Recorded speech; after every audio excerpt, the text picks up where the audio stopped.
Hello everyone, welcome to Edimoon tutorial series. I am Karan Karthik. Today we will be discussing the first chapter of object-oriented programming, that is, basic concepts of object-oriented programming. In this tutorial, we will be looking at procedural paradigms, object-oriented paradigms, object-oriented programming principles and terminologies, object-oriented programming benefits, procedure and object-oriented programming languages. We will also look at their advantages and disadvantages. We will cover the introduction to UML and the description of various UML diagrams in the upcoming lectures. Now we will be looking at procedural paradigm. In the procedural oriented approach, the problem is viewed as a sequence of things to be done, such as reading, calculating and printing. A number of functions are written to accomplish these tasks. The primary focus is on functions. The technique of hierarchical decomposition has been used to specify the tasks to be completed for solving a problem. Some of the characteristics of procedure-oriented programming are: the emphasis is on doing things, that is the algorithms which you will be using. The large programs are divided into smaller programs known as functions. Most of the functions share global data. Data move openly around the system from one function to other function. There is no particular method to keep the data secure. Functions transform the data from one form to another form.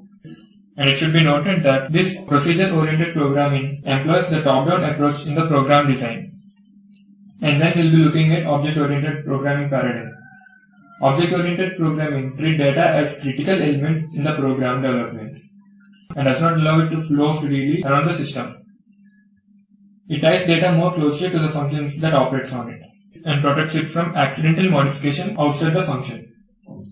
The object-oriented programming allows decomposition of a problem into a number of entities, which are called as objects. The characteristics of object-oriented programming are: emphasis is more on the data rather than the procedure or algorithms. Programs are divided into objects.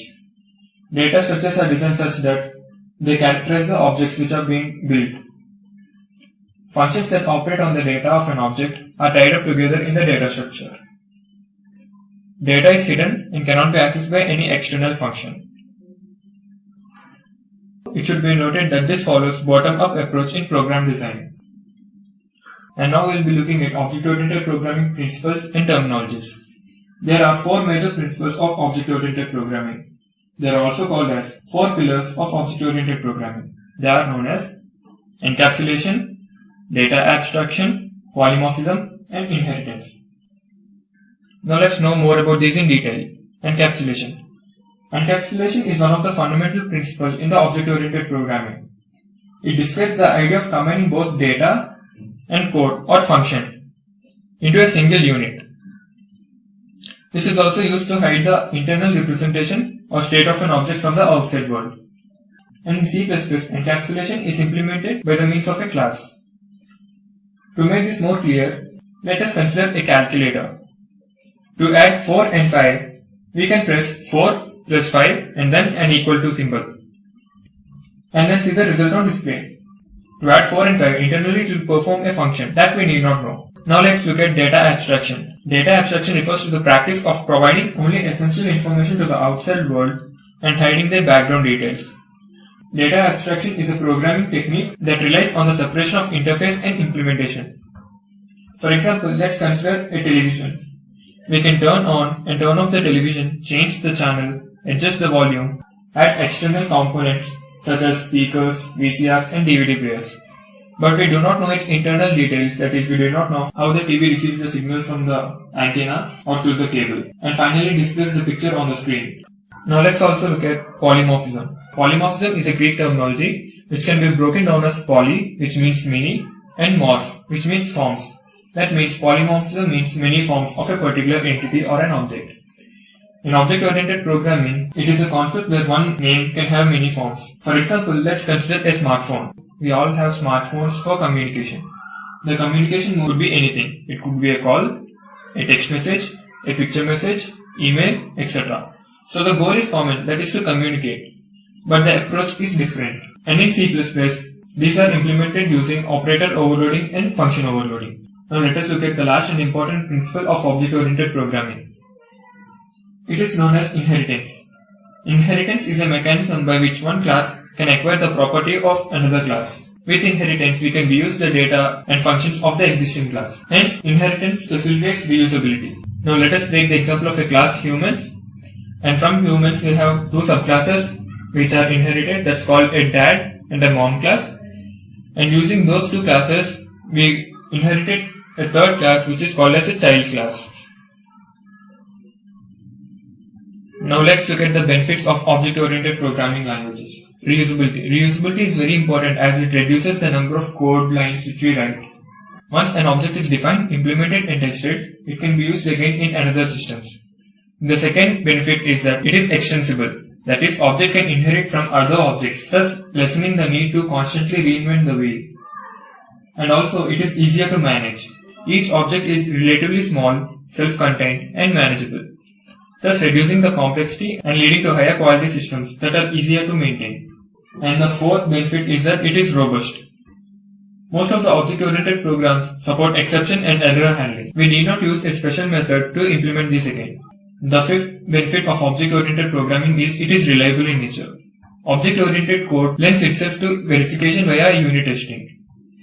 Unit testing is automated testing which ensures that section of application meets its design and behavior as intended.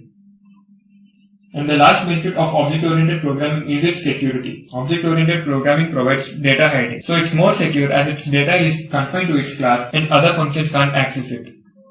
Now let's look at procedure-oriented programming language and object-oriented programming language. I have mentioned the points in a consolidated manner, but it is advisable that you note the points which I am telling you. Procedure-oriented programming language follows a step-by-step approach to break down a task into a collection of variables and routines through a sequence of instructions. The program is divided into smaller parts called as functions, and then it follows a series of computational steps to be carried out in a specific order. It follows a top-down approach to solve a problem. Procedures corresponding to functions, and each function has its own purpose. Dividing the program into functions is the key to procedural programming. So a number of different functions are written in order to accomplish the task. The examples for procedure-oriented programming languages are C, Pascal, Visual Basics, and many more. Now let's look at object-oriented programming language. Object-oriented programming language is a high-level programming language. The program is divided into small chunks called objects using the object-oriented model. Hence it is called as object-oriented programming language. This paradigm is based on objects and classes. Objects and classes use high-level programming to solve a problem, but using different approaches. These approaches in technical terms are known as programming paradigms. The object-oriented paradigm mainly concentrates on the data rather than the algorithm to create modules by dividing a program into data and functions that are bound or bundled within the object. The module cannot be modified when a new object is added restricting any non-member functions access to the data. The only way to access data is through methods. The examples are C++, Java, C#, and .NET, etc. Now let's look at the advantages of object-oriented programming language. It helps in enabling the real-world modeling. Using this object-oriented programming, you can replicate the real-life models and you can work on with them. It provides an aid in improvement of the software development productivity. Using an object-oriented programming language, you can improve the development productivity as the data is always secured. Another example is that it always supports the upgradation of software for maintenance. And it also enables the reusability of the code. The other advantage is that it is flexible in nature. That is, it can be modified slightly to be enabled to support the existing applications. One of the important advantages of object-oriented programming is that it enables information hiding, which we earlier learned as data abstraction. It also enables one to create graphical user interface applications. Now let us look at the disadvantages of object-oriented programming. The object-oriented programming has a steep learning curve. The programs written using object-oriented programming language are enhanced, hence the size of the program is large. And to work with the object-oriented programming language, you need to have a greater level of subjective acquaintance. That means you should be knowing the concepts thoroughly. And since the resulting program is large in size, it leads to slower execution of the program and leads to slower programs. Another disadvantage of object-oriented programming is that it is not suitable for all types of problems. So that's all from today's tutorial, and stay tuned for the upcoming lectures. Thank you.